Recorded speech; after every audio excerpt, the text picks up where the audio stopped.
mana waaqayyoo keessa godaananiif waaqayyo immoo yeroo kana ummanni hundumtuu sabaaf sablammii hundumtuu afaan waaqayyoo kenneen ittiin dhalatan sanaan kan nama tasgabbeessu nagaa kan namaa kennu aadaa ofiitiin afaan ofiitiin safuu ofiitiin akka tajaajilli wangeelaa babal'atu waaqayyo taasisee jira. Galanni isaaf haa ta'u.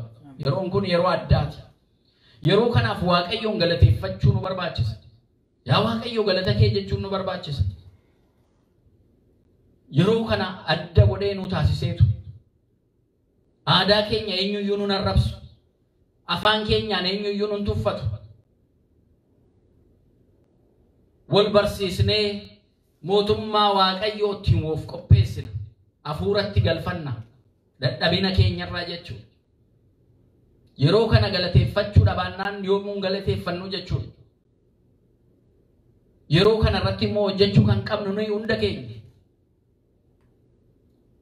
Yaa waaqayyo galata kee jennee kennaan kun gara boodaatti akka nu jalaan deebine kana ta'uu isaatti namoonni inaaffii qaban maaliif akkana ta'aa jedhanii inaaffii kan qaban karaa adda addaatiin, karaa amantaatiinis, karaa siyaasaatiinis, karaa adda addaatiin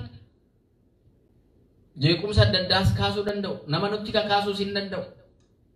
Maaliif sagalee waaqayyoo dhaga'amee biyya badaa samiitu gadi bu'ee lafatti, lafni immoo lafa jiru socho'ee waanuma uumameen beeknetu uumamaa kan jedhan kun sirrii miti jechuudha. Nu immoo gaafa kana argannu akka yaallootti, akka waan salphaatti arganneetu tun ta'in yaa waaqayyo galata kee ittiin jennee ijoollee keenya ittiin barsiifanne ofii keenyaallee yaa waaqayyo galata kee jennee hafuura isaa ganama ganama yeroo yeroodhaan dhaga'uu, barreeffachuu, dubbisuu, dhaga'uu, lallabuutti hundumti keenya amma akka kennaan nuu kenname waaqayyoof galata galchuu qabna. Jarri kanaaf carraaqan nu meeshaadhaan gatii carraaqnee gatii akkana taanee fi humna gatii qabnuu fi baay'ina gatii qabnuu fi gatii baay'annee fi gatii beekumsa qabnuu fi jechuun barbaachisu. Waaqayyo gatii nu eeyyamee fi isaaf galata galchina. Kan wareegaman baay'een jiru wareegama sanaa tuffachuu miti. Haa ta'u malee garuu yeroo kanatti dhiiga jaraa kan dhangalaasanii walqixxummaa namaatiif seera dabaa ta'e sirreessuudhaaf akka keenyaa wangeela duwwaa qabachuu miti. Marrakirra yookaan immoo lafa lallabaa dhaabbachuu duwwaa miti. Beekumsa jaraa kenname ummata keessatti gadi bu'anii carraaqanii itti beela'anii itti dadhabanii ummanni koo kana dheebotee jira, ummata kootiif kana ta'uu qabeenanii irratti arrabsamanii irratti salphatanii waan gaarii kanatti nu baasanii galata galchuu qabna. Waaqayyoodhaafis jarallee yaa waaqayyo galata kee baga jara nuu kennitellee jennee jechuudha. Kanaan booda hundumtu akka beekumsa isaatti kana eeggatee waaqayyoon irratti galateeffachuu qaba. Yoo galateeffanne dabalamee nuu kenna.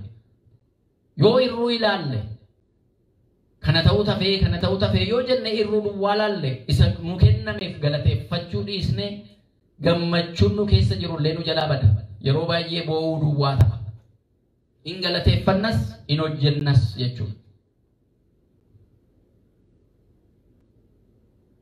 Hojii jaallachuun akka Phexros an tokkicha waamameera kanaan booddee waan inni jedhuun taa'ee ilaala jedhe hin teenye kiyyoo isaa qabatee deeme hojjechuu. Kan biraa wanta nyaatan qabdu jedhe amma namni wanti nyaata hin qabne meeqa jira uummatni naannoo keenya. Wanta nyaatamu yeroo ammaa kana rakkoo kanaan kan wal gaafatu meeqa jira. Dhuguma keenya aadaan keenya waan gaariidha. Teenyee ala ilaallu biyya keessaa silaa abbootiin amantaa nuti dursuu qabaa ture. Waldaa amantootaa dursuu qaba. Kennamaa jira sirriidha. Itti baay'ee deemuu qaba. Yeroo rakkoon dhufu kana duwwaa utuu hin ta'in yeroo rakkinni illee hin jiraanne inni dhabaan dhufee kan itti nyaatee deemu. Kana jechuun akka jarri hin carraaqne, akka jarri hin hojjenne, akka jarri dadhabanu barumsa kennuutu hin ta'in isa danda'u akka inni hojjetu. Amma biyya kanatti Awurooppaattis Ameerikaattis hin argitu miti ala baay'ee hojii namummaa kan hojjetanu waldootii amantaati. Namoota gorsa barbaadan gorsa kennu, namoota hojii dhabani hojii akka jarri argatanu waan jiru kallattii itti agarsiisu. Isa beela'ee waan nyaatu immoo hin qabaanne, harkisaa qallatee waa tokko of keessaa hin qabaanne, ganamaa galgala immoo waan inni nyaatu kennuuf. Isa irratti waaqa ilaalu kun fakkii waaqaatiin uumamee jedhame.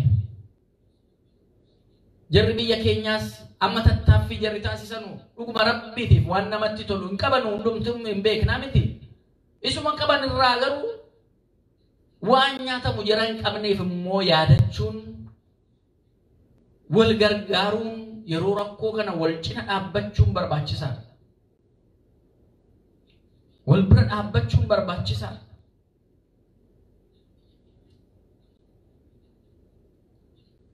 Yesuus Kiristoos kana nu barsiise. Itti fufee tasuma nama ta'uusaa eega du'aa ka'ee booddee eega qurxummii sana baasanii guranii baasanii booda abiddarraatti kan waadame qurxummii qophaa'ee biraa argate. Gaafa ba'anii ilaalan meesuma amma qabdan keessaa naa waadaadhaa kennaa jedhee waadanii kennaniif hin nyaatan. Tasa nama ta'uusaa, dhuguma ka'uusaa agarsiisuudhaaf, barsiisuudhaaf kana dhugaa ba'anii jiru. Amma amantaan kiristaanaa adda kan isa taasisu du'a booda jireenyi jiraa isa jedhudha. Abdii namatti tora. Du'a booda jireenyi jiraa. Eessaa bartanii jettanii kunoo Yesuus Kiristoos isa duunee ture nu fayyisee, isa duunu jireenya immoo du'a booda immoo abdii nutti tore, galanni isaaf haa ta'u. Kana dhugaa ba'an egaa. Dhuga boonni kana dhugaa ba'an. Kana nutti himani. Nuyis kana amannee kan immoo barsiisnaa. Du'a booda jireenyi jiraa. Abdiin kutinaa.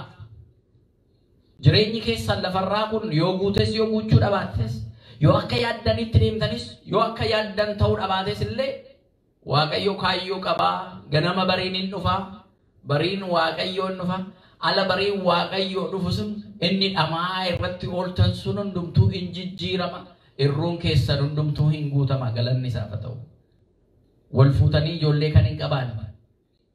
Nan fuudha jettanii umuriin isinitti hin fuutan maal amma wanaan talli kun kobaasee jirti, gurbaan kun amma wanaa kobaasaa jira jedhamee maatiin hiriyaan hundumtuu kan isin ganamaaf galgala isin irratti haasa'u maal gochuun hawwayyattanii akka namaatti kanniistan.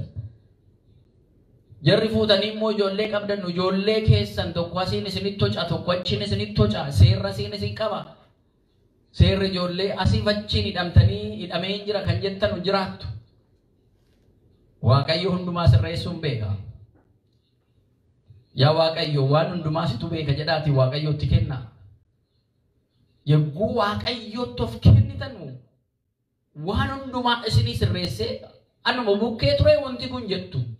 Akkuma jara galaana sana halkan guutuu asii achitu deemanuu kiyyoo jara dadarbatanii waa tokko qabuu dadhaban. Halkan akka sana ta'a. Halkan Waaqayyoon keessan jirre akkana ta'uu danda'a. Inuma dhamaanaa waan guutuu waan mul'atu tokko dhabuu dhiisuu dandeenya. Garuu bariin hin dhufa. Bariin Waaqayyo. Kiyyoon keenya qurxummiidhaan yeroo inni guutamu hin dhufa. Fedhiin keenya Waaqayyoodhaan yeroo inni guutamu hin dhufa. Abdii godhadhaa. Galanni isaaf haa ta'u. Jireenya keessaa wal bira qabdanii jara kaanii wajjin alalaaltan. Abaluun Waaqayyoon hin beektu mana Waaqayyoo sin naqxu, abaluun Waaqayyoon hin beeku mana Waaqayyoo sin naqu. Garuu jireenyi isaa fooyya'aa akka kana jettanii maaliif ala jettanu inni akka kana dhamee akka kana hojjete maal sanbata hin beeku qiddaasee hin beeku hafuura waaqayyoo hin beeku an kanaa walitti qabamee maali kanatiyyuu na hidhee na hambise akka hin jenne sababa akkasinitti hin taane. Amantaan keessan cimina keessaniif sababa ta'uu qaba malee dadhabina keessaniif ta'uu hin qabu. Waaqayyoo hojjedhaa dafqa keessaniin ba'aa bu'aati dafqa keessaniin jiraadhaa nuun jedhee nu eebbiseetu gara lafa kanaa irratti kan inni nu erge kanaaf lafatti kan amaanaa nutti kenne qilleensa kun isin harka jirti akka qilleensa kana hin balleessine biqiltuun lafarraa isin harka jira akka biqiltuu kana hin balleessine jiraattonni bosonaa isin harka jiru jiraafillee akka gooftaatti isin to'adhaanii akka waliin balleessine galaanni bishaan keessaallee bishaan galaana keessaallee isin harka jira qilleensi roobni waan hundumtuu isin harka jira nuun jedhee nutti kenne yoo galateeffannee dhugumaa akkuma bataskaanni keenya jettu rooba roobu kanaaf waaqayyo galata kee bishaan amma daangaa isaatti nu guuti biqiltuu waggaa kanaaf ta'u biqiltuu gaariitti nu biqilchee waaqayyo jenne qilleensa yeroo ammaa qilleensa nagaa nu godhe uummata keetiif uumamaa keetiif akka ta'utti yaa waaqayyo jennee irratti isa kadhannu qilleensi addunyaallee fooyya'aa dhufa jechuudha. Lafti irra teenyu kunillee oomisha gaarii nu kenniti jechuudha. Wal simataa jechuudha. Walii yaaduun namummaa keenya akka namaa taanee duwwaa utuu hin ta'in jaruma kaaniif iyyuu akkuma amma jenne jaran haasa'anne jaran dubbanne uumama lafarraa waaqayyo uume hundumaa lafa irra jiru kaasee yaaduu walii barbaachisaadha. Kun immoo nama dhamaasa tokko tokkoon argitu miti nama dhamaasa nama dadhabsiisa. Haa ta'u malee eebba waaqaati kan akka bulchinu kan nu taasise. Kana keessaan waaqayyoon arguu kan dandeenyu ajaja waaqayyoo guutuu kan dandeenyu kana keessaan hangoon namummaa waan hunda caala. Kanaaf Yesuus Kiristoos kan wajjin dhama'e kanaaf ergamoota isaa wajjin akkana hin dhamaane uumama biraa wajjin akkana hin dhamaane nuyi wajjin dhama'e nama wajjin nama fayyisuuf dhama'ina isaa sana gaafa ilaallu jaalala isaa keessatti hubanne eeganna mana nu jaallate nuyi egaa maaliif isaaf hin booja'amne illee jennee harka baasne isaaf booja'amne jaalala isaatiin nu booja'e galanni isaaf haa ta'u. Jaalala isaa kana immoo jireenya isa ta'u du'allee isa dhufu haa ta'u inni deemu waa tokko addaan nu baasuu hin danda'u. Ergaa gara Roomee boqonnaa 8 irratti kan arginu suma kana. Eenyutu addaan nu baasa jaalala isaarraa jedhee. Jaalala Yesuus Kiristoos irraa jaalala Waaqayyoo irraa qabnurraa wanta addaan nu baasu hin jiru. Yoo duunes kan isaati yoo jiraannes kan isaati inni gammachuudhaan jechuudha. Abdii kana of keessa kaa'achuu nu barbaachisa, cimsachuu nu barbaachisa. Ala hojjennu ala kiyyoo keenya qabannee gara hojii keenyaatti deemne. Meeshaa hojii keenyaa sammuu keenya qabannee ala deemne. Qaama keenya qabannee ala deemne. Meeshaa hojii keenyaa qabannee ala deemnu Waaqayyoon keessa jiraachuusaa Waaqayyo irratti galateeffamuusaa hubachuu qabna. Kenna nuu kenname hundumaaf jechuudha. Ala sanaa dafqa keenyaan baanee buunee ala argannu akkam nama gammachiisa. Yaa Waaqayyo galata kee jenna. Kan akkana kaachuudha barbaadanii fedhii utuu qabanuu qaama guutuu dhabanii kana hojjechuun naasis kana raawwachuu kan hin dandeenye meeqatu jira. Yaa Waaqayyo galata kee jenna. Baanee ala gallu jechuudha. Nu eebbisi waan nuu kennite immoo jennaan. Jarri taayitaarraa hangoorra jiran illee jiraattan illee aangoo sanarra teessanii Waaqayyoon galateeffachuun barbaachisaadha. Utuu achi hin gahin meeqa keessa darbitanii achi geessanii. Eegachi geessanii booddee immoo uffannis jijjiiramee akkaataan haasaas hin jijjiirama. Pirootokooliidha jedhama. Hangoorra kan jiran ilaalcha duraan ture irraa ilaalcha walaanaa qabuu jedhamee wal ba'u. Kanaafuu hangoo sanaaf Waaqayyoon galateeffachuun barbaachisaadha. Yaa Waaqayyo galata kee teessoon irra taa'ee jiru murtiin kan itti kennu kanarratti iyyeetti akka hin boossisne yaa Waaqayyo isa abbaa qabeenyaa immoo qabeenya isaatiin akka sodaadhee murtii daba isaaf akka ta'utti akka hin dabarsine yaa Waaqayyo na eegi jechuun barbaachisaadha. Hundumtu Waaqayyo harkaa ergamu. Wanti nuti yoo amanamnee Waaqayyoon ija isaatiin uummata isaa ilaallee haqqiidhaan seeraan waan gaarii ta'e waan seerri isaa fayyamu yoo hojjennee hojiin jiraanne biyya guddisuun misoomsuun hin danda'amu. Yoo kana gochuu hin dandeenye maatii uumanii iyyuu jiraachuun hin cima rakkisaadha.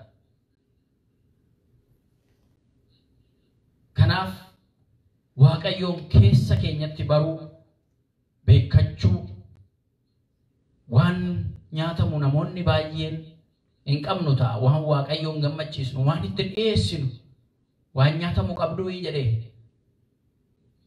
waan dhiyeessinu hin qabnu ta'a. Garuu galata isaa dhiyeessinu Waaqayyoon kan gammachiisu. Galata isaa kun immoo haqqiidhaan imaanaa nutti kenname akka Waaqayyoon jaallatutti raawwachuudhaan jechoota keenyaan hojii keenyaan namoota kan amaa irra akka hin geessisne akka hin balleessine murtii akka hin dabsine abbaan seeraa aduu jedhee akka seeraatti murteessuu hin danda'a. Abaluun aduu jedhee garuu seeraaf seera sana duwwaadhaan ta'uu qaba. Amma danda'ametti seerri nama adabuudhaaf namicha sana gara gaariitti deebisuu hojii badaa hojii dhibee sanarraa gara gaariitti akka inni deebi'u barsiisuudhaaf karaa biraatiin dhiiphaan dhukkubbiin nama biraarratti geessise sun akka isattis dhaga'amuuf dhukkubbiin dhiibbaan namatti geessise sun isarrattis akkuma karaa seeraatiin seera qabeessaan akka itti dhaga'amu kana booddee isarraa akka inni adabatu gochuudhaaf malee nama miidhuudhaaf miti. Kaayyoon seeraas jechuudha. Addunyaadhuma kanarrattuu kan jiru. Maaliif walqixxummaan namaa namni gaarii taanaan addunyaan kun gaarii taati. Namni amaa taanaan addunyaan kunis hin baddi. Nama fakkaatti addunyaan kun. Namaaf kennamte. Nutti kennamte. Yeroo muraasa deemu amaanaa nutti kenname kana raawwannee nagaadhaan deemuudhaaf immoo gara jireenya keenya sabbara baraa sanatti darbuudhaaf immoo waan nyaatamu gooftaa keenyaaf waan dhiyeessinu sana kiyyoon keenya guutuu qaba jechuudha. Waan gaariidhaan maal qabannee fuulduree Waaqayyoo dhiyaanna. Alanni nu gaafatu sana maal qabannee dhiyaanna. Mee dhuftanii maal hojjechaa ooltan nuun jedhee nu gaafata. Ala sana maal qabannee fuulduree Waaqayyoo dhaabbanna. Lubbuun keenya maal qabattee dhaabbatti. Qullaa ta'uu see bartee amantaan qabdu hojii gaariin qabdu cubbuu duwwaa qabattee dhaabbatti moo yaa Waaqayyo gaammanaa danda'ametti firee naa kennite keessa ittiin hojjedhee 30 buufadheen jira 60 buufadheen jira 100 buufadheen jira jedhanii Waaqa fuulduree waan ittiin dhaabbannu galaa qopheeffachuun barbaachisaadha. Kanaaf egaa Waaqayyo waan baranne kana lubbuu keenya irratti sammuu keenya irratti nu oolchee nu bulchee waan qabnu waan gaarii kanarratti daballee gaarii akka hojjennu yeroo hundumaa nu haa taasisu. Irruu keenya inni nuuf haguutu, kiyyoo keenya inni qurxummiidhaan nuuf haguutu, kenna isaatiin mana keenya nuuf haguutu, jiruu keenya nuuf haguutu, hafuura keenya Waaqayyo nuuf haguutu.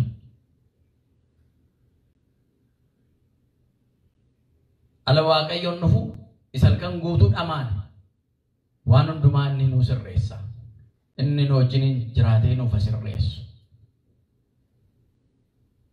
Kan nu jalqabsiisee sagantaa keenya kan nu barsiisee kan nu xumursiisee galanni Abbaaf, Ilmaaf, Hafuura Qulqulluuf haa ta'u.